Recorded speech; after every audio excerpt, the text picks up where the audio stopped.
바울이 유대 공의회를 똑바로 쳐다보며 말했습니다. 형제 여러분, 나는 이 날까지 하나님 앞에서 선한 양심을 가지고 살아왔습니다. 그 순간 대제사장 아나니아가 바울 가까이 서 있는 사람들에게 바울의 입을 치라고 명령했습니다. 그러자 바울이 아나니아에게 말했습니다. 하나님께서 당신을 치실 것이요. 당신은 겉만 하얗게 회칠한 벽과 같소. 당신은 율법대로 나를 재판한다고 거기에 앉아있으면서 어떻게 스스로는 율법을 어겨가며 나를 치라고 말할 수 있소. 바울 가까이 서 있던 사람들이 바울에게 말했습니다. 당신이 하나님의 대제사장을 감히 욕할 수 있소? 바울이 대답했습니다. 형제 여러분, 나는 그 사람이 대제사장인 줄 몰랐습니다. 성경에도 이르기를 내 백성의 지도자를 욕하지 말라고 하였습니다. 바울은 공의회에 모인 사람 가운데 일부는 사두개파 사람이었고 일부는 바리새파 사람이라는 것을 알고는 큰 소리로 말했습니다. 형제 여러분, 나는 바리새파 사람이며 바리새파 사람의 아들입니다. 나는 지금 죽은 사람이 부활할 것이라는 소망 때문에 재판을 받고 있습니다. 바울이 이렇게 말을 하자 바리새파 사람들과 사두개파 사람들 사이에 다툼이 일어나 공의회 의원들이 나뉘었습니다. 그것은 사두개파 사람들은 죽은 사람의 부활이 없으며 천사나 영도 없다고 주장한 반면 바리새파 사람들은 그것을 다 인정하였기 때문입니다. 그래서 큰 소동이 일어났습니다. 바리새파 사람들 중에서 율법학자 몇 사람이 일어나 우리는 이 사람에게서 아무런 잘못도 찾을 수 없습니다.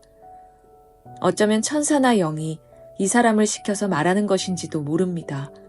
라고 바울을 두둔했습니다. 다툼이 점점 심각해지자 천부장은 유대인들 때문에 바울의 몸이 찢겨지지나 않을까 걱정이 되었습니다. 천부장은 군인들에게 내려가서 강제로라도 바울을 군중들 손에서 빼내어 병영으로 데리고 가라고 명령했습니다. 그날 밤에 주님께서 바울 곁에 서서 말씀하셨습니다. 용기를 내어라. 내가 예루살렘에서 나를 증언한 것 같이 로마에서도 나를 증언하여야 한다. 이튿날 아침 유대인들은 바울을 죽일 음모를 꾸몄습니다. 그들은 바울을 죽이기 전에는 아무것도 먹지도 않고 마시지도 않겠다고 맹세했습니다. 이러한 음모에 가담한 사람들은 40명이 넘었습니다. 그들이 대제사장들과 장로들에게 가서 말했습니다. 우리는 바울을 죽이기 전에는 아무것도 입에 대지 않겠다고 맹세했습니다. 그러니 이제 여러분들과 공의회에서는 천부장에게 가서 바울이 한 일에 대해 좀 더 자세히 신문할 것이 있으니 바울을 내어달라고 부탁하십시오. 그러면 우리는 기다리고 있다가 바울이 이리로 오는 길에 그를 없애버리겠습니다. 준비는 이미 다 되어 있습니다. 그러나 바울의 조카가 이 음모를 듣고 병영으로 가서 바울에게 그 사실을 알려주었습니다. 그래서 바울이 백부장 한 명을 불러 이 젊은이를 천부장에게 데려가 주십시오. 천부장에게 전할 말씀이 있답니다. 라고 말했습니다. 백부장이 바울의 조카를 데리고 천부장에게 가서 말했습니다. 바울이란 죄수가 저를 불러 이 젊은이를 천부장님께 데려가 달라고 부탁해서 데려왔습니다. 천부장님께 드릴 말씀이 있답니다. 천부장이 젊은이의 손을 잡고 아무도 없는 곳으로 데려가 물었습니다. 내게 전할 말이 무엇이냐? 젊은이가 말했습니다. 유대인들이 천부장님께 바울을 신문할 것이 더 있다는 구실을 대면서 내일 바울을 끌어내어 달라고 천부장님께 청하기로 결정했답니다. 그러나 그들의 말을 고지 듣지 마십시오. 40명도 더 되는 사람들이 숨어서 바울을 기다리고 있습니다. 그들은 바울을 죽이기 전에는 아무것도 먹지도 않고 마시지도 않겠다고 맹세까지 하였습니다. 그들은 지금 준비를 다 해놓고 천부장님의 승낙만 기다리고 있습니다. 천부장이 젊은이를 돌려보내면서 내가 이 내용을 내게 알렸다고 아무에게도 말하지 마라 하고 단단히 주의를 주었습니다. 천부장이 백부장 2명을 불러 다음과 같이 명령했습니다. 병사 200명과 기병대 70명과 창을 쓰는 병사 200명을 무장시켜 오늘 밤 9시에 가이사랴로 떠날 준비를 갖추게 하여라. 또 바울을 총독 벨리스에게 안전하게 호송할 수 있도록 그를 태울 짐승도 준비해 두도록 하여라. 그리고 천부장은 이러한 내용의 편지를 썼습니다. 클라우디오 루시아가 총독 벨릭스 가카에게 문안드립니다. 이 사람은 유대인들에게 잡혀 살해당할 뻔한 사람입니다. 그런데 저는 이 사람이 로마 시민이라는 것을 알고는 제 병사들을 데리고 가서 그를 구했습니다. 저는 유대인들이 무슨 일로 이 사람을 고소하는지 알고 싶어 그들의 공의회로 이 사람을 데려갔습니다. 거기서 저는 그들이 이 사람을 고소하는 것이 그들의 율법에 관한 것일 뿐, 이 사람에게는 사형을 당하거나 감옥에 갇힐 만한 죄가 없다는 것을 알았습니다. 그런데 유대인들이 이 사람을 죽이려는 음모를 꾸민다는 정보를 듣고 저는 곧바로 이 사람을 각하께 보내는 것입니다. 그리고 그 유대인들에게도 이 사람에 대해 고소할 말이 있으면 각하께 직접 하라고 일러두었습니다. 군인들은 명령대로 그날 밤으로 바울을 데리고 안티바드리까지 갔습니다. 이튿날에는 기병대에게 바울을 가이사랴로 호송하라고 부탁하고 다른 군인들은 예루살렘에 있는 병영으로 돌아갔습니다. 기병대는 가이사랴에 도착하여 총독에게 편지를 전달하고 바울도 그에게 넘겨주었습니다.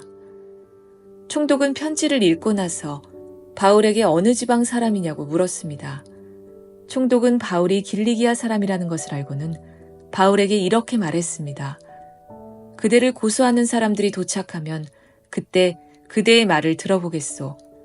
그리고는 바울을 헤롯이 지은 왕궁에 가두어 지키라고 명령을 내렸습니다. 5일 뒤에 대제사장 아나니아가 장로 몇 사람과 더둘로라고 하는 법률가를 데리고 가이사랴에 왔습니다. 그들이 온 것은 총독에게 바울을 고소하기 위해서였습니다. 바울이 안으로 불려 들어가자 더둘로가 고소하기 시작했습니다. 벨리스 각하, 우리는 각하 덕분에 오랫동안 평화를 누려왔으며 각하의 지혜로운 일처리로 우리나라의 잘못된 일들이 많이 고쳐졌습니다. 우리는 언제 어디서나 이 모든 일이 각하의 공로 때문인 것을 인정하며 각하께 감사하고 있습니다. 이제 더 이상 각하께 폐가 되지 않게 간단히 말씀드리겠으니 저희 말을 들어주시기 바랍니다. 우리는 이 사람이 온 세계에 있는 유대인들을 선동하고 문제를 일으키는 사람인 것을 알게 되었습니다. 이 사람은 나사렛 이단의 두목입니다. 심지어는 그가 성전까지 더럽히려고 하여 우리가 그를 붙잡았습니다.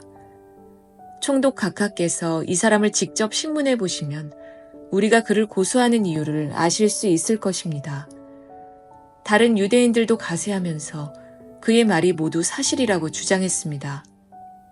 총독이 바울에게 말하라고 몸짓하자 바울이 대답했습니다.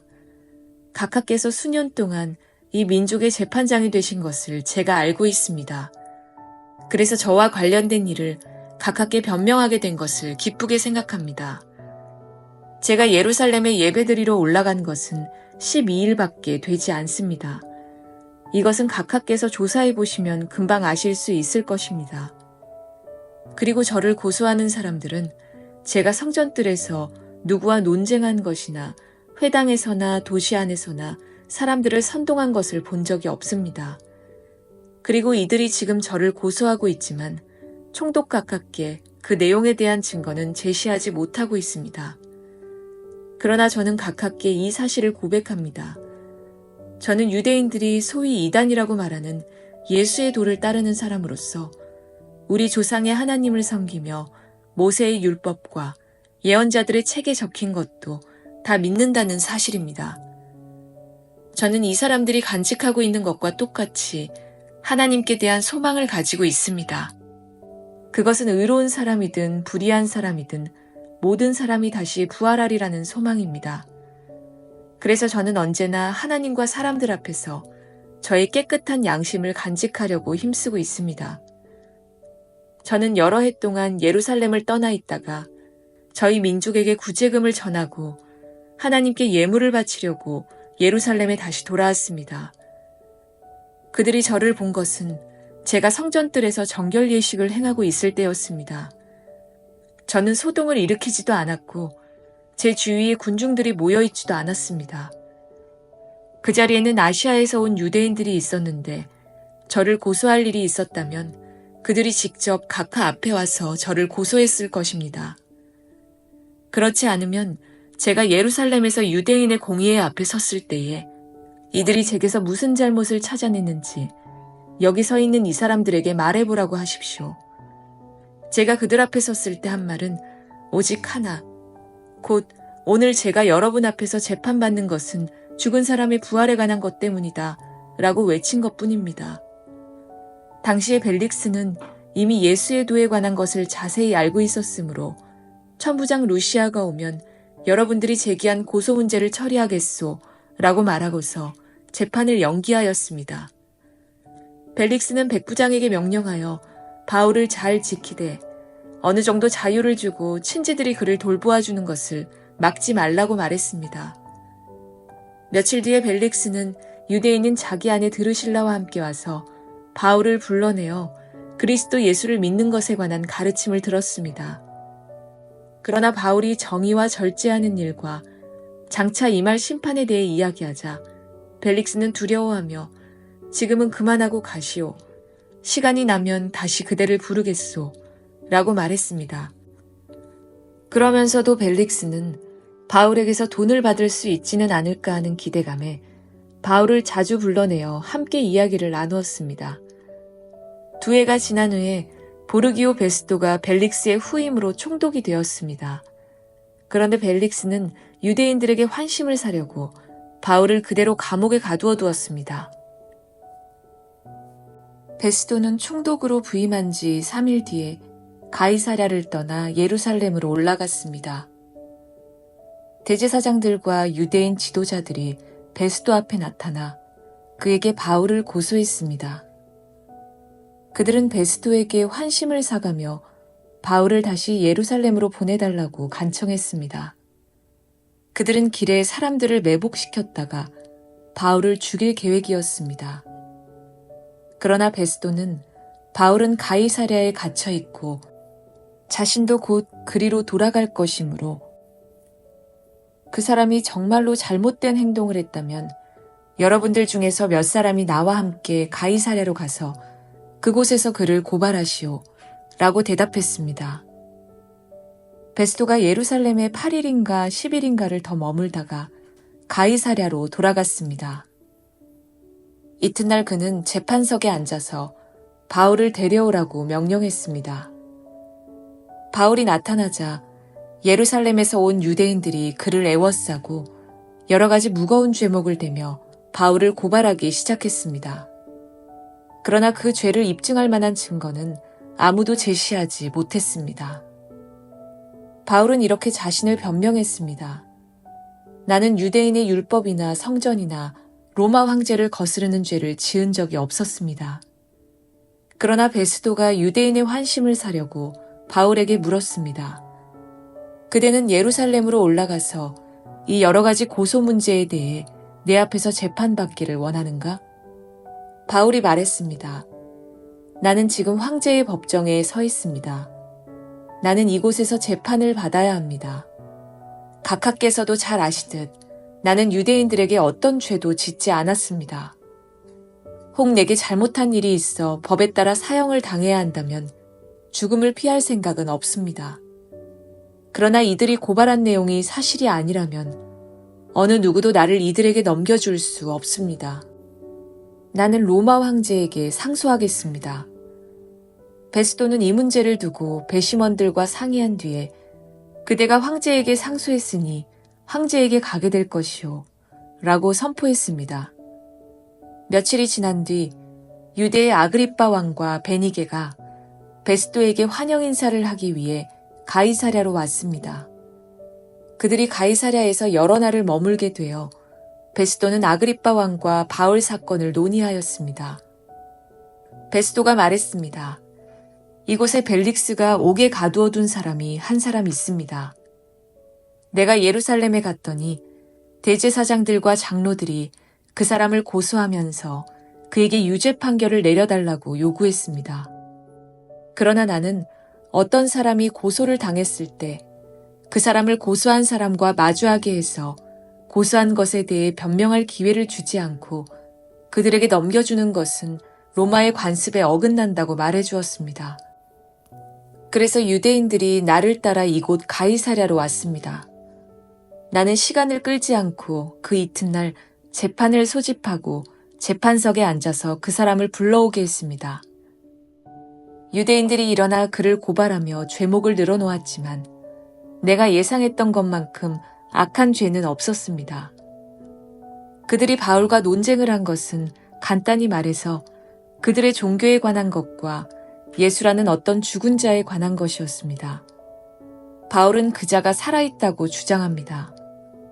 나는 이와 같은 문제를 어떻게 조사해야 할지 몰라 망설이다가 바울에게 예루살렘으로 가서 이 문제에 대해 재판받기를 원하느냐고 물어보았습니다.